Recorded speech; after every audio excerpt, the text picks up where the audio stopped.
them way better. I look forward to coming to the meetings. It's just exciting to see what we're going to learn and the different things that they have for us. One little monkey jumping on the bed. For Mission 3, your job is to go below water and detonate at least one of the mines. I want the students to see, mechanical engineering, electrical engineering. How about water engineering?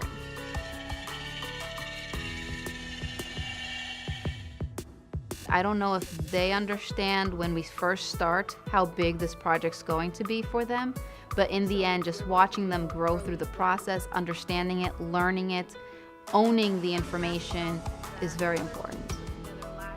We created Oobleck in honor of Bartholomew and the Oobleck. The boys and girls got to feel it, smell it, use their senses basically. Girls, what does it feel like? Ice cream. Slimy. Good word. Hello and welcome. I'm Sean Spiller, the host of Classroom Close-Up New Jersey. Learning is a process. As with any process, it can be easy to get bogged down in the minutia. I know all about minutia. I'm a science teacher right here at Wayne Valley High School. It's important that educators take a step back now and then to consider the bigger picture, to be reminded of what matters most, that we're here to guide our students, to care for them, to show them where our society has come from, where we're headed, and how we can get there. On this episode, we begin in Pennsauken to share the love and support of the Carson Baby Initiative. The school day has just come to an end here at Carson Elementary in Pennsauken. When parents and grandparents arrive, most days to pick up their school kids, but today they're actually here to join them for the Carson Babies Initiative. This is Ariana. She's 4 months. We attend the program on Wednesday evenings, and we interact with other babies and other parents and her big sister. Yep, that's Ariana's big sister, Demara, a first grader here at Carson Elementary. Zamara was excited to join the program because it teaches grade school kids how to interact with the babies. The Carson Babies Initiative is a family program promoting that learning begins at birth, that the most important time for learning is actually before children even walk through our building. So thank you everybody for coming. It's so exciting to see all our little ones and how big they're getting and meeting all our new babies. Tara and I have worked together in this district for years. We identified a problem, and that is that we have children arriving to preschool and kindergarten with gaps in their knowledge of literacy. The solution they came up with is the Carson Babies Initiative, run by teachers who volunteer their time after school, bringing families together 6 times a year for parenting tips and educational activities. Families who have infants and newborns at home and toddlers are sometimes reluctant to come out to the school because they know if they're coming to an event, they might have a crying baby. But at our program, we want everybody to feel welcome, everybody to feel comfortable being in the school. We want to stress the importance of having a conversation with our children. What we like to do is give the parents some time to really focus on whatever the message is of the program for that day. What does the cat say? So that our parents can have a chance to learn. We take the toddlers over to another section and they engage in developmental play with the teachers in the building. And we think that's a really nice opportunity for the children to begin to become comfortable with their future teachers. What other math words could we use? We could talk about their colors. Simultaneously, our big brothers and sisters are off with their job, and their job is to learn some sort of an activity that they can engage in with their baby. So today's topic is math and science. So big brothers and sisters will learn a song to sing with the infants and toddlers. No more monkeys jumping on the bed. They're going to learn how to teach their baby brothers and sisters their age. They're going to teach them about all of the different stages of playing with blocks and how they can use language to help teach their little younger brothers and sisters. Most of the time when we're here, they would give us this bag and it would have a book inside of it. You are also getting a very cute scientific cup that changes colors when you pour liquid into it. The cup and the bag are courtesy of our Pennsauken Education Association's pride. One of the things Jaylyn learned early on here at Carson Babies is that it's really important for her to read to her little sister Giuliani every day. That's like the goal of me reading to her each day. Like I try to make her the best that she can be. So, ¿tú tienes un teléfono? We knew that a lot of our population that was going to be attending the babies would be Spanish-speaking mostly. So that was one of our goals, is make sure that at every event we have translators. Tú sabes que cuando Izzy puso algo ahí, después puso un más pequeño. Through having conversations with parents, a lot of times we've come to a realization that we hadn't thought of before, that maybe a parent has brought to light for us. Parents are really their child's #1 teacher, so they'll come up with some ideas and some suggestions and things to us, and we'll think, wow, what a great job they're already doing. You just feel really comfortable when you're there. I like the fact that we get to learn, and they assure us that we're on the right path. Natasha's youngest is 4-month-old Nora, Cameron is 1, and Amani is in 1st grade. For Natasha, Carson Babies could not have come at a better time. I got a condition called Bell's palsy 4 days after Cameron was born. So it kind of just disrupted everything in the household. I couldn't do things that mothers usually want to do with their children. It like affected my ear, and that was like the balance, and I was like paralyzed on one side of my face. So it was a really tough time at that time. It just made her feel like she wasn't being all that she could be for her kindergarten child. Miss Anderson just sat down and she's like, hey, well, we have this club at school. She saw other moms with young babies and also like siblings who were in kindergarten or 1st or 2nd grade. I look forward to coming to the meetings. Even like at home, Imani's like, Mom, you gotta sign the form for the baby club. And I'm like, okay. You know, that's like something that she looks forward to as well. So.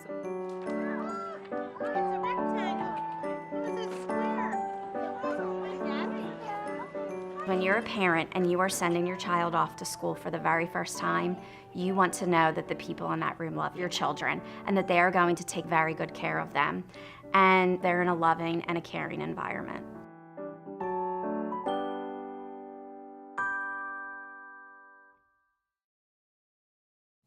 The goal is to help our youngest citizens take those first steps in a lifetime of learning. They really do grow up quickly. Before you know it, they'll be in high school, exploring careers of the future. Just let your imagination wander a moment and think of a cool future job. Like, I don't know, how about underwater robot designer? All right, guys, so make sure for mission 2, this is the cleanup mission. So what you want to make sure of is double check your buoyancy, make sure that you're floating, make sure that your floats are up high, right? This is robotics. So in this course, we also teach them science principles, primarily for the water robotics project. They learn about stability, center of mass, buoyancy, and then we go through the problem solving and a whole unit on coding as well. All right, guys, so what are we doing over here? We double checking buoyancy and distribution. So they had to build 2 robots, one of which was to be completely buoyant, to float above water, and conduct different missions in the X and Y axis, allowing them to move forward and backward and left and right. And then the second mission, they were going to be a submersible, so to be underwater. And that one's a lot more challenging because now they're applying not just buoyancy, but neutral buoyancy. Even if it adds like a slight weight to it, it's still way in the front. I'm an avid Lego builder. I've been building it since I was a kid. I have tons of Lego sets at home. Look at evenly distributing the floats, even without it being powered, right. Okay? Putting pieces together just like releases this dopamine in me, so it makes me really happy.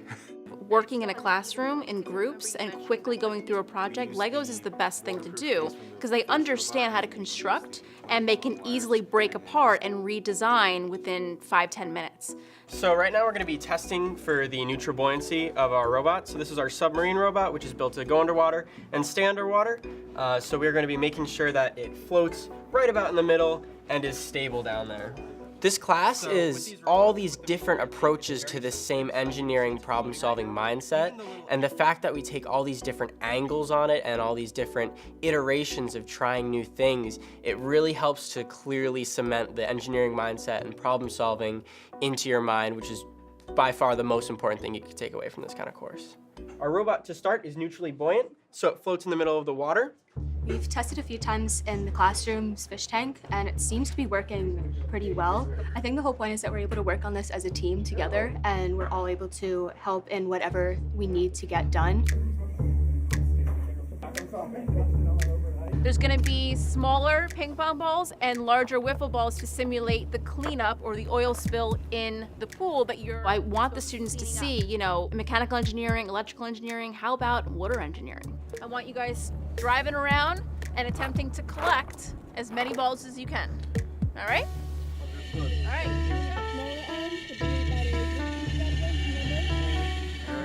Number 3, okay, you guys are looking pretty good. Try to scoop in there and grab some balls around the left corner. When I saw this project, I wanted to bring it into the classroom because it was so applicable in terms of the real-world application of it.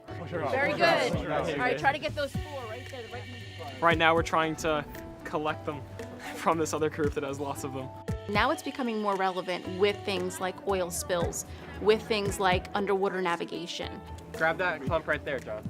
We weren't just told collect some ping pong balls. We were told there's been an oil spill, fix it. And that's what gives us this real drive to want to complete a mission. Can you reverse the polarity on the remote right there? Because right now up is going down. Yeah, I got you. For mission 3, your job is to go below water and detonate at least one of the mines. You're going neutrally buoyant right now, right? So you're neutrally buoyant and this guy is buoyant. Because we're neutrally buoyant, we use this axis here to go up and down so we can level ourselves with the cups and end up knocking them down there. I think it's too weak to do that, but we can So just maybe like, go up just a hit- little, try to hit with yeah, the bottom propeller. We were able to knock down 1 mine, which we were supposed to do all 4 at least. And I believe this is because we didn't have as much torque. We kind of built it for a little bit more speed, and it wasn't a very hefty robot. Oh, you're right over it. You're right over it. Okay, let go. Let go. Oh, so close. And then for our secondary mission, although we didn't accomplish it per se, I think that we did rather well with our arm actually being able to hold the cup and letting go of it. Once you go out into the pool, it's a whole new realm, and you have to be able to think about it and continue with what you know, what doesn't work and what does work. This project has students engaging in many of the practices that we find are valuable in STEM education, such as problem solving, critical thinking, designing, building, and solving real problems that they have. Every time we put it in, we have to recalibrate the weight to make sure that it can like stay neutrally buoyant so we can go down and up in the water. Nice move. Start moving towards that cup.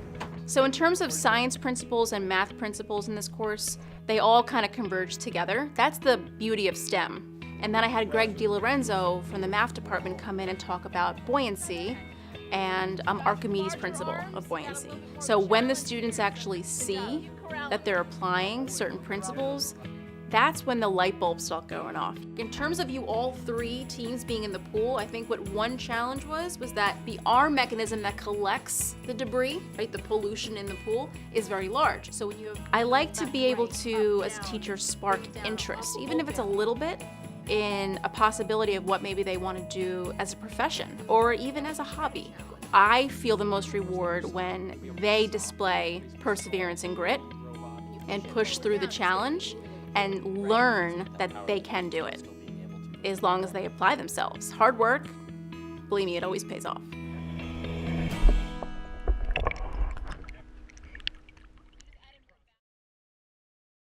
Next, rendering our civil rights history through the art of the graphic novel, after this. You have to make sure if everything's right. Right, you're gonna plan it out. You're gonna Classroom Close-Up allowed us to promote this program about our kids and allowed it to show that autistic students could do engineering and design. I'm excited for the 25th season, bummed it's the final season because I think Classroom Close-Up's been great for classes around the world. I know I've had ideas from other teachers. So thank you for all you've done, and here's to a great 25th year.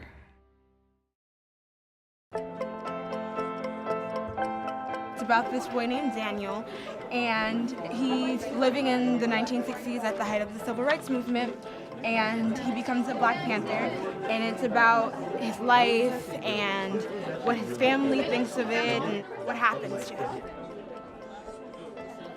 We kind of had, like, before we started drawing and everything, what we decided to do was basically have like an outline almost. So we basically had Malcolm X and his entire life, everything about it. As you can see, some of these are like flashbacks of him in prison because he went to prison.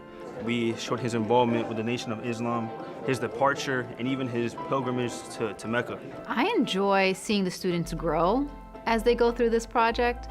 It's amazing how they start off the first day I introduced this lesson worried about, I can't draw, to then, my goodness, I didn't know anything about this. I thought I knew Malcolm X, but I had no idea that he went through this as a young man. And I don't know if they understand when we first start how big this project's going to be for them, but in the end, just watching them grow through the process, understanding it, learning it, owning the information is very important. What we're going to do today is we're going to start our graphic novels, all right? So what I've done is I've put a couple of things together for us to take a look at. So I'm requiring them to draw, I'm requiring them to research, and I'm requiring them to put a script together and develop an idea. These are the graphic novels that other students put together last year. And this is what you're going to be focusing on as well. I was excited about it because I love art and drawing. So when I heard we were doing a comic book, it was just combining everything that I liked. What I noticed a number of years ago was that students were reading graphic novels more than they were reading our traditional novels. So the idea behind the project was that students would be able to take an event and translate it into some sort of graphics.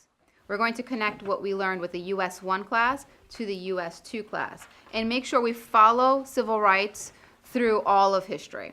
So we're going to talk about different topics. So in this one, I think it's most powerful because they're making it their own. They're creating a story. And as teachers, as educators, we know that the best way to learn something is to actually have to teach it to somebody else.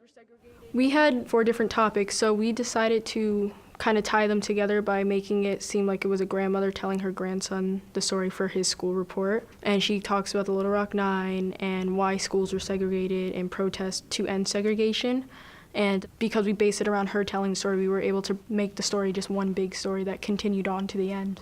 It was definitely difficult because we wanted to make something real. We wanted to have a situation where there was a kid during the civil rights movement and the struggles that a teen and like adults would go through during that time.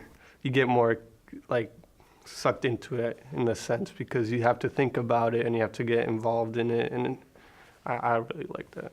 It allowed me to embrace my creative side, which I think helped me understand the material more because I was not only researching it, but then I also had to come up with dialogue to match it and then draw it myself. So help me remember it. So today is the day where everything gets on display. So we've worked hard to put these together. We've had the book digitized and bound into an actual real book with all the graphic novels. And today the students get to show the rest of the school what they've done. So we've gone from thinking about the story, creating the story, and now we're the last part of storytelling, telling the story. So if I had to choose one favorite part, it would probably be this page right here. Just because the Cotton Museum is what ties the whole story together, because we have the MLK assassination, the Poor People's Campaign, and then the Civil Rights Act of 1968. It feels really cool, especially when people see yours and they react in such a positive way. It's like that hard work really did pay off, and it's a good feeling that people enjoy something that you really dedicated time to. I think it came out amazing. Everybody's comics look great. They all tell a story, but they're all so different. Even though some of us do have the same topics, they're all told a different way, which I think is amazing. It is incredible to see how much we've done and to watch my students be so proud of their work and own it. My favorite page. I like this one because it's like a real moment between Daniel and his father. I like that one. I think that one's probably my favorite one. I always say that, this is a project that lives beyond them. When they graduate, this project will still be here. I will still be sharing it with my students in my classroom. So today is an exclamation point on all of what we've worked hard to do. Happy anniversary classroom close-up! Woo!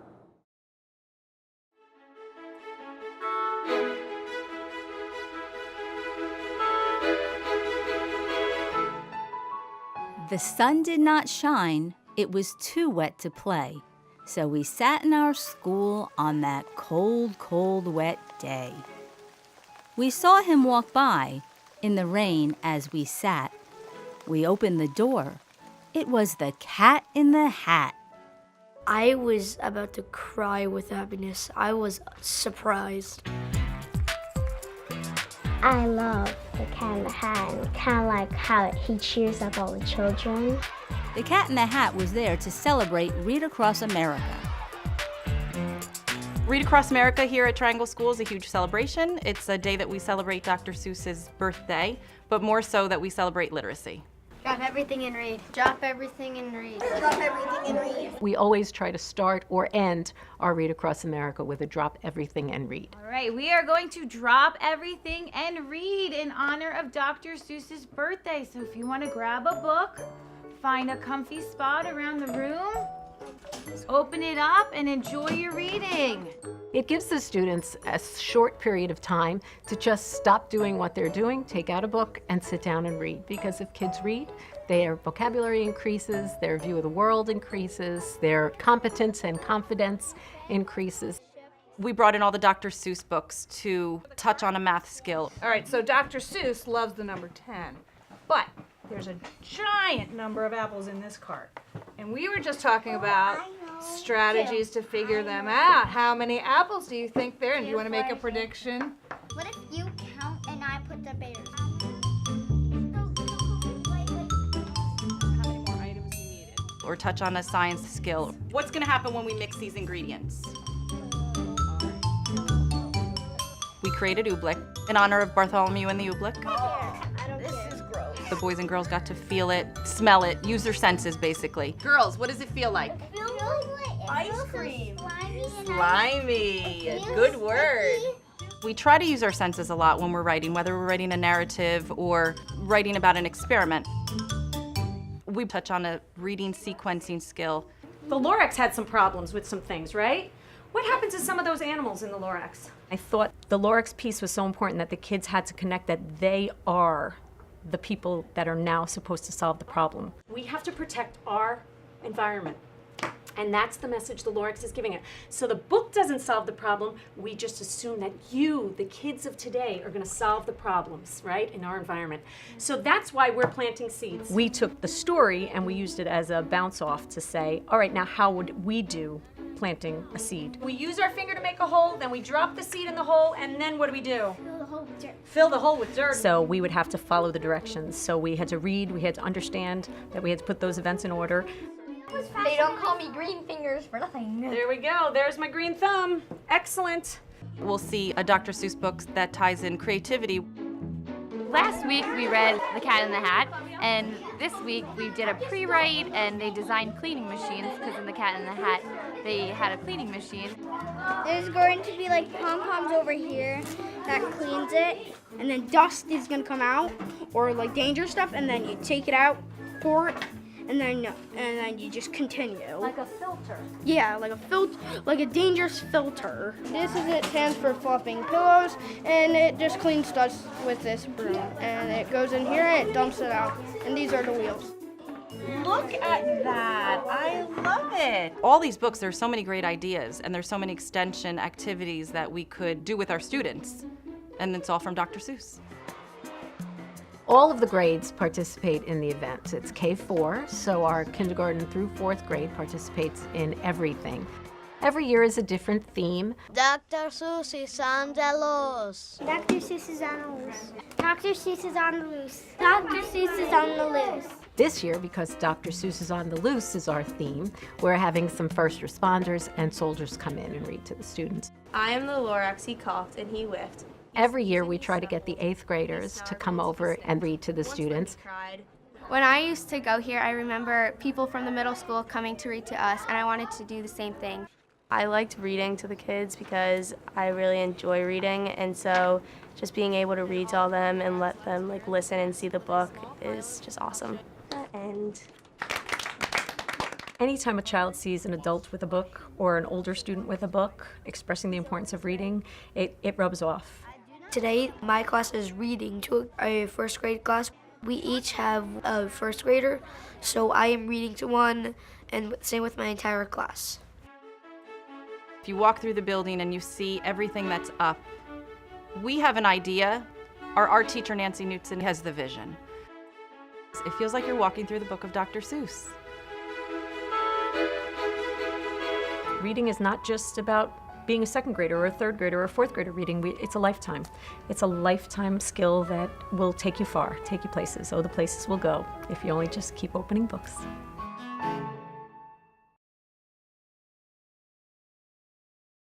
Good advice. Read Across America events are booked once a year, but we can all participate anytime by picking up a book and reading to a child. It's one of the simplest ways for parents, caregivers, siblings, and educators to support our kids, to give them a head start on their journey through life. Don't forget to visit our website for more information and to watch past episodes. And follow us on Facebook for up-to-the-minute news.